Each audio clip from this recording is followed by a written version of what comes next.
नमस्कार, मैं हूं अभय कुमार। आप देख रहे हैं अपना खास कार्यक्रम बिहार समाचार। बिहार समाचार में खबरें बिहार की, बातें बिहार की, देश दुनिया की तमाम खबरें जिसे आपको जानना जरूरी है। बिहार समाचार में हम खबर लेते हैं सत्ता के गलियारों से, पंचायत के गलियों से और गांव के चौपालों से, जो आपको रखता है अपडेट और आप रहते हैं आगे। तो बिहार समाचार हम शुरुआत करते हैं अयोध्या से, रामनगरी अयोध्या से।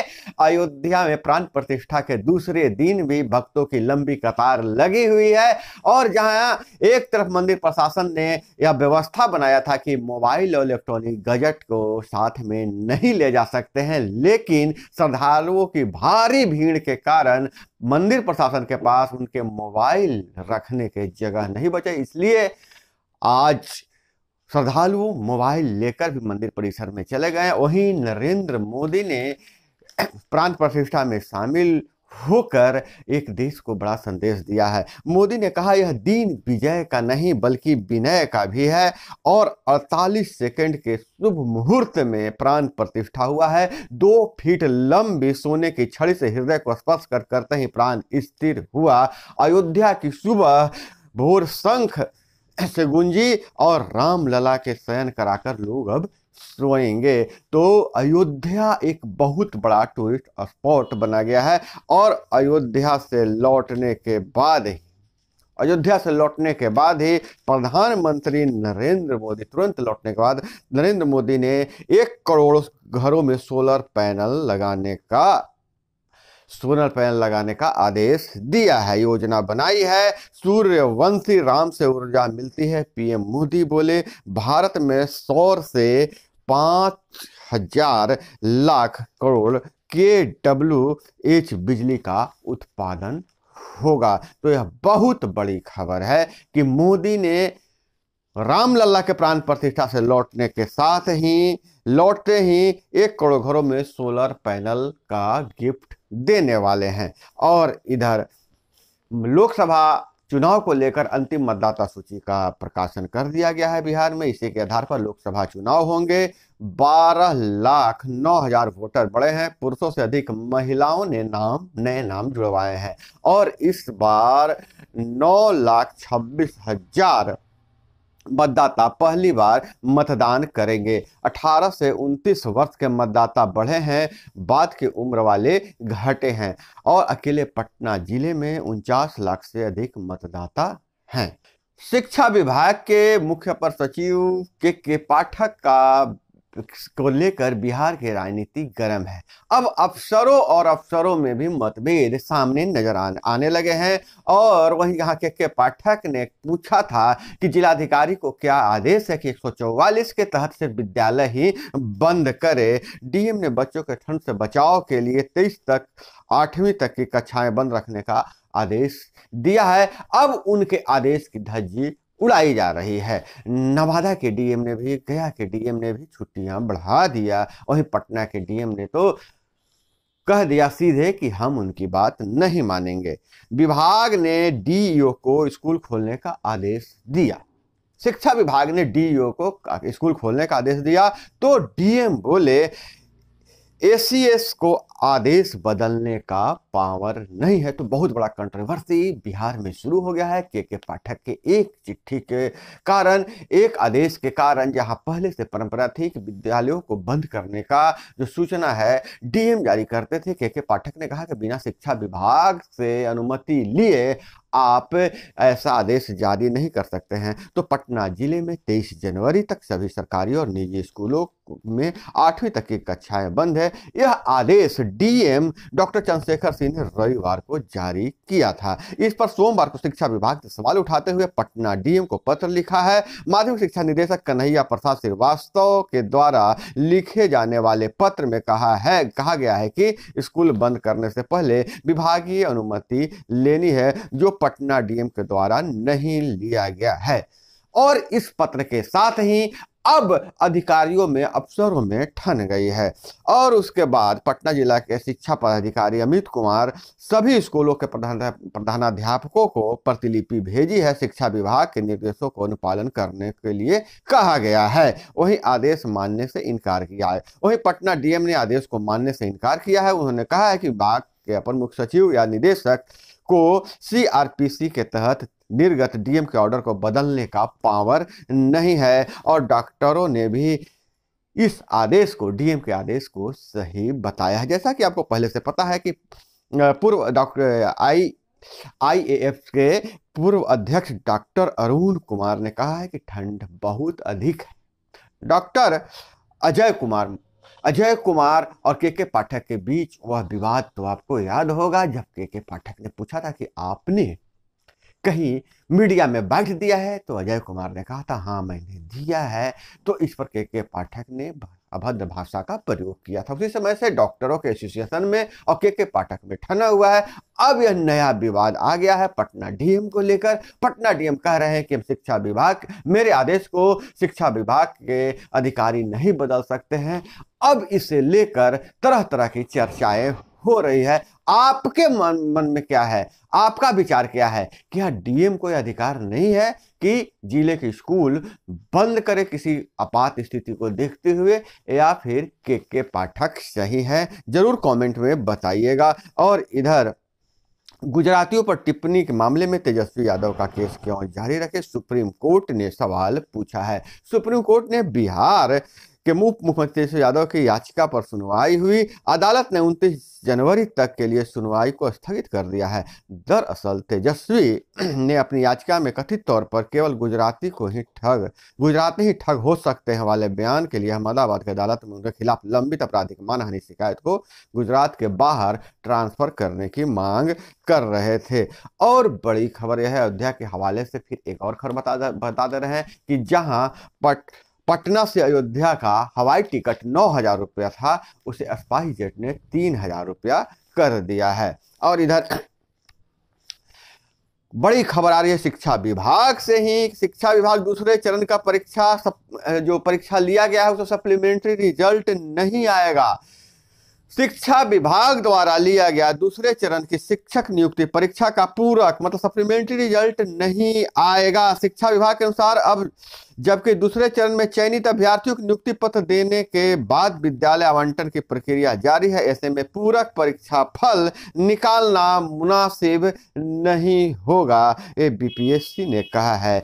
अब यह आगे क्या होता है कि क्या पूरक रिजल्ट निकलता है कि नहीं निकलता है दूसरे चरण का, यह भविष्य के गर्त में है। आपकी क्या राय है कमेंट में जरूर बताइएगा। और शिक्षा विभाग से खबर यह है, बहुत बड़ी खबर है जो बहुत दिनों से इंतजार कर रहे थे, जो 3 लाख शिक्षकों को प्रभावित करेगा। नियोजित शिक्षकों के लिए सक्षमता परीक्षा 26 फरवरी से 13 मार्च तक 3 जिले चुन सकते हैं। नियोजित शिक्षक 3 जिले चुन सकते हैं। उनका परीक्षा का तिथि जारी हो गया है। 26 फरवरी से 13 मार्च तक उनके सक्षमता परीक्षा लिया जाएगा।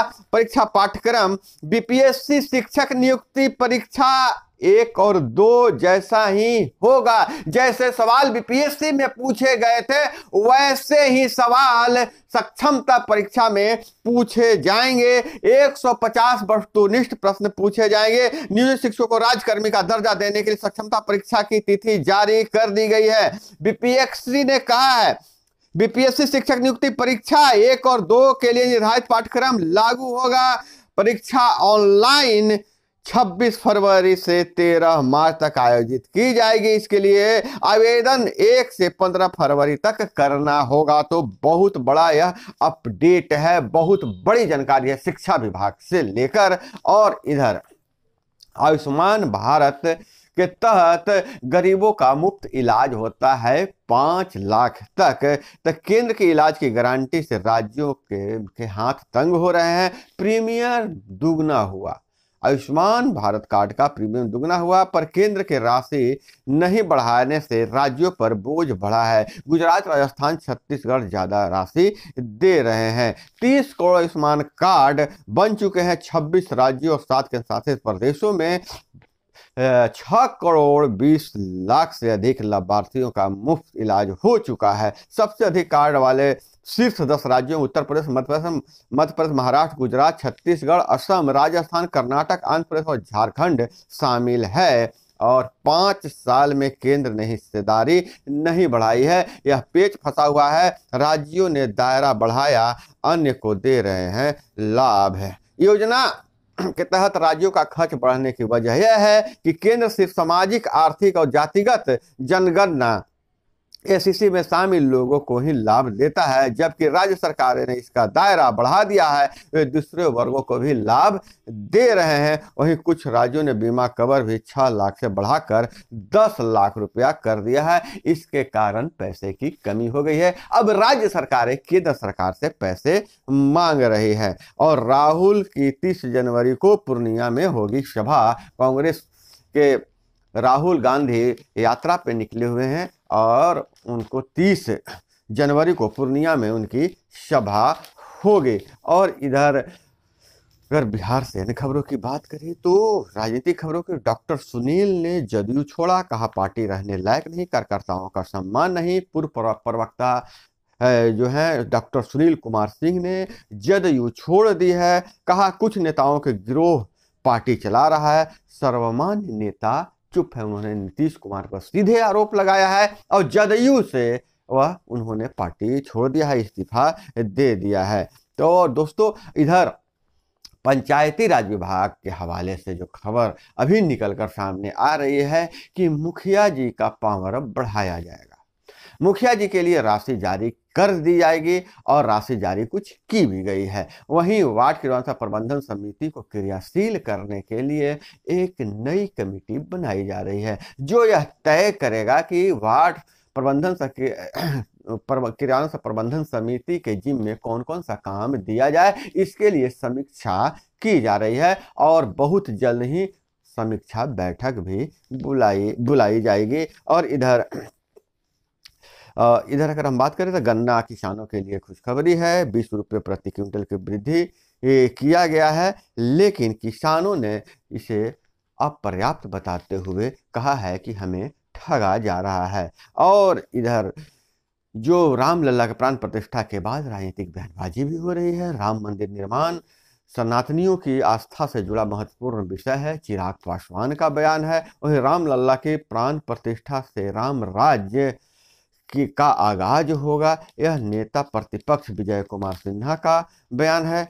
और भाजपा कार्यालय समेत सभी मंदिरों और सभी गांवों में दीपावली एक साथ समझिए कि रामनवमी, दशहरा, दीपावली मनाया गया है और उसका खुमार अभी तक छाया हुआ है। और वहीं बीपीएससी सरकारी स्कूलों के शिक्षकों की मॉनिटरिंग की तैयारी, नज ऐप से नए शिक्षकों की निगरानी, मिली ट्रेनिंग के अनुसार पढ़ा रहे हैं या कि नहीं। अब बीपीएससी जो नए चयनित शिक्षक हैं वह जिन ट्रेनिंग के अनुसार पढ़ा रहे हैं कि जैसे उनकी ट्रेनिंग दी गई है उसके अनुसार पढ़ा रहे हैं कि नहीं पढ़ा रहे हैं, यह ऐप से उन पर मॉनिटरिंग की जाएगी, निगरानी उन पर की जाएगी। ऐप में सुरक्षित मैसेजिंग, प्रगति ट्रैकर की सुविधा है। और वहीं फौकानिया मौलवी परीक्षा अररिया के 3 परीक्षा केंद्र बदले गए हैं और बिहार के 2460 युवाओं को फूड प्रोसेसिंग उद्योग के लिए मिलेगा रोजगार। अब 18 मार्च को होगी नीट एमडीएस की परीक्षा। शिक्षा विभाग से यह खबर है। और वहीं मौसम के हवाले से खबर है कि बिहार में बहुत ही तेज ठंड पड़ रही है और इससे निजात 26 जनवरी को मिलने की उम्मीद जताई जा रही है। तेज हवाएं चल रही है और पहली बार ऐसा हुआ है कि बिहार में कहीं पारा 6 डिग्री सेल्सियस तक गिरा है। तो ठंड, शीतलहर का प्रकोप अभी जारी रहेगा। अभी आपको 26 जनवरी तक इंतजार करना पड़ेगा, उसके बाद ठंड में कमी आएगी। और अयोध्या राम जन्मभूमि में प्राण प्रतिष्ठा के समय एक अद्भुत घटना घटी। शुभ लगन में अपने आराध्य को विराजित होते देख सुर पर कठुआ किरण से अभिषेक किया। 2 दिन से मौसम खराब था। प्राण प्रतिष्ठा के दौरान तेज धूप खिल गई, जब शुभ मुहूर्त में सोने की छड़ी से उनके नाभि में स्पर्श किया गया और मंदिर का ऐसा बनावट है कि सूर्य के किरण सीधे श्री राम के आभा मंडल पे पड़ती है। तो यह अलौकिक घटना हुआ है। और इधर बिहार समेत पूरे देश में पर्यटक उद्योग को बढ़ावा मिलेगा। 34 लाख करोड़ का होगा भारत का टूरिज्म। मिडिल क्लास के दम पर पर्यटन सेक्टर में 3 गुना का इजाफा हुआ है। तो दोस्तों यह थी वो तमाम खबरें जिसे आपको जानना जरूरी था।